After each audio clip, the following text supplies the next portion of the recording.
भगवान हमारे दिल्ली के लोगों को कोरोना से बचा के रखे, सभी दिल्ली वासियों को कोरोना से बचा के रखे। लेकिन एक जिम्मेदार सरकार होने के नाते हम लोग, अगर कोरोना की थर्ड वेव आती है तो उसकी तैयारी के लिए सभी महत्वपूर्ण कदम उठा रहे हैं। अभी जब सेकंड वेव आई थी अप्रैल के महीने में, तो सबसे ज़्यादा कमी हॉस्पिटल बेड्स की हुई थी, सबसे ज़्यादा कमी ऑक्सीजन की हुई थी, सबसे ज़्यादा कमी आईसीयू बेड्स की हुई थी। उसके मद्देनज़र दिल्ली सरकार ने एक बहुत बड़ा कदम उठाया है। दिल्ली सरकार 7 नए hospital with a total capacity of 6,800 beds, 6800 beds बनाने जा रही है। और ये 7 के 7 हॉस्पिटल्स 6 महीने के अंदर पूरे कर दिए जाएंगे। मैं समझता हूँ शायद पूरे विश्व में ये रिकॉर्ड होगा, पूरी दुनिया का रिकॉर्ड होगा कि 6 महीने के अंदर ये 7 हॉस्पिटल्स बन के तैयार हो जाएंगे 6800 बेड्स के। आज हम लोगों ने शालीमार बाग के 1430 बेड्स के हॉस्पिटल का हम लोगों ने एक तरह से नींव रखी है। आज से 6 महीने के अंदर ये 1430 बेड्स का हॉस्पिटल बन के तैयार हो जाएगा। एक खूबी तो ये है कि 6 महीने के अंदर बन के तैयार हो जाएगा। मैं पीडब्ल्यूडी को बहुत बधाई देना चाहता हूं कि उन्होंने इतना एम्बिशियस प्रोजेक्ट शुरू किया है और उन्हें पूरा यकीन है। अभी मैंने पीडब्ल्यूडी के इंजीनियर्स के साथ जब बातचीत की, उन्हें पूरा यकीन है कि वो 6 महीने के अंदर इसे पूरा कर लेंगे। इस बेड में, इस हॉस्पिटल का हर बेड आईसीयू बेड होगा। 1430 के 1430 बेड्स आईसीयू बेड्स होंगे। इसका मतलब कि हर बेड पे ऑक्सीजन होगी, हर बेड पे वो जो मॉनिटर्स होते हैं आईसीयू के अंदर वो सारे होंगे।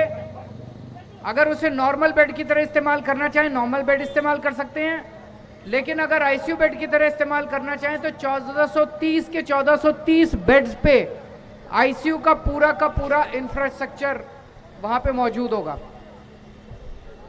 एक बड़ी खूबसूरत बात यह है कि पहले, हमारी सरकार बनने के पहले जब अस्पताल बना करते थे तो नॉर्मल बेड एक सरकारी हॉस्पिटल में, मान लो 100 बेड का सरकारी हॉस्पिटल बनना है तो उसका जो लागत आती थी 1 करोड़ रुपए पर बेड के हिसाब से लागत आती थी।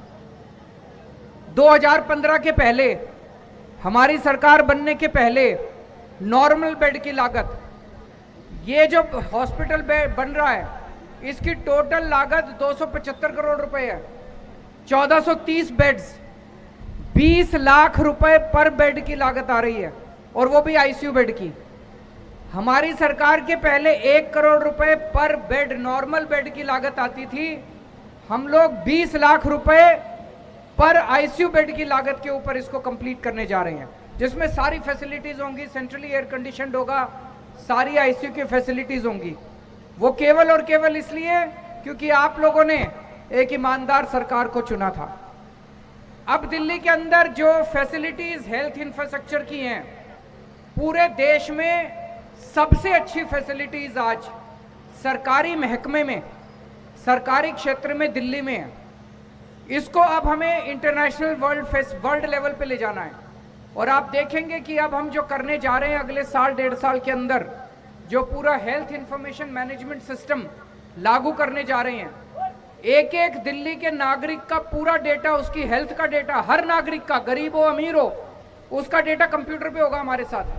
उसे कोई पर्ची वर्ची लेके नहीं जानी।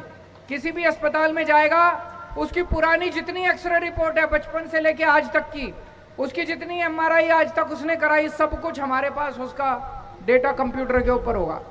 अस्पताल में लंबी लंबी लाइनें लगनी बंद हो जाएंगी। आप कंप्यूटर के ऊपर ऐप पे डॉक्टर से अपॉइंटमेंट लो, डॉक्टर अपॉइंटमेंट देगा, उतने बजे अस्पताल पहुंच जाओ। कोई रजिस्ट्रेशन की खिड़की पे जाने की जरूरत नहीं, कहीं जाने की जरूरत नहीं, सीधे डॉक्टर के पास जाओ, डॉक्टर आपकी इंतजार करता मिलेगा, कोई लाइनों में खड़े होने की जरूरत नहीं है। और सबका, हर दिल्ली के नागरिक का हेल्थ कार्ड बनाएंगे, और जिसके हाथ में हेल्थ कार्ड होगा उसका पूरा इलाज फ्री, सब कुछ फ्री, उसको अपनी चिंता करने की जरूरत नहीं है, सब कुछ उसके लिए सभी अस्पतालों के अंदर फ्री होगा। तो अब हमें इंटरनेशनल स्तर पे ऐसा सिस्टम, मैं नहीं समझता कि दुनिया के किसी देश में है आज तक, जो सिस्टम हम दिल्ली के लिए अब सोच रहे हैं। आज इस अस्पताल का इनॉग्रेशन करते टाइम मैं खासकर हमारी एमएलए वंदना जी को बधाई देना चाहता हूं। इन्होंने बहुत मेहनत की है, इन्होंने खूब दौड़ धूप करी है, जमीन डीडीए से लेने से लेके और पूरे हेल्थ डिपार्टमेंट में। मैं सतिंदर जैन जी को बधाई देना चाहता हूं, जो हमारे हेल्थ मिनिस्टर हैं, और जिन्होंने पूरा ये कंसीव किया कि अब इसको 6 महीने में हम बना के तैयार करेंगे। मैं सभी इंजीनियर्स को, सभी ऑफिसर्स को बधाई देना चाहता हूं, जिन लोगों ने इसको शुरू करने के लिए पूरी तन मन धन से पूरा काम किया है, और मैं उम्मीद करता हूं कि 6 महीने के अंदर हम इसको बना देंगे। बहुत बहुत शुक्रिया, थैंक यू सो मच। अगर आपके कोई प्रश्न है तो बता दीजिए।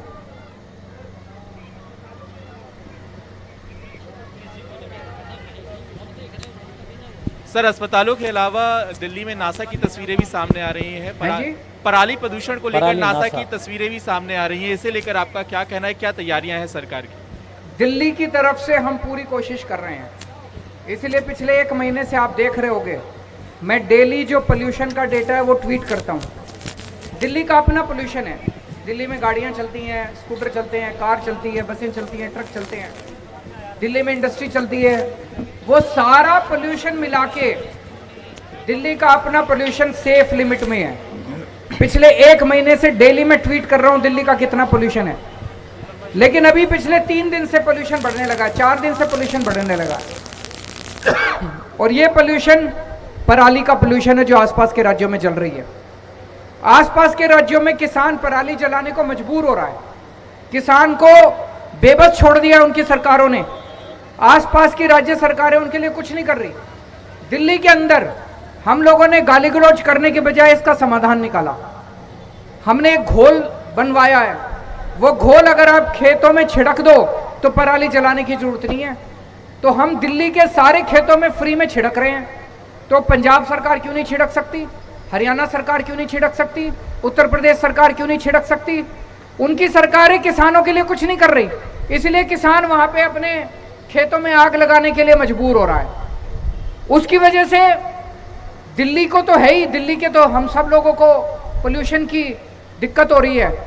आप ये देखो कि जो किसान जिसके खेत में आग लगाई गई है उसका पोल्यूशन से क्या हाल हो रहा होगा, उसके परिवार का पोल्यूशन से क्या हाल हो रहा होगा। तो ये जो आस पड़ोस के राज्यों की सरकारें हैं, मैं उनसे निवेदन करना चाहूंगा कि अपनी जिम्मेदारी समझें और जिम्मेदारी के साथ किसानों की मदद करें। पिछले दिनों हेलो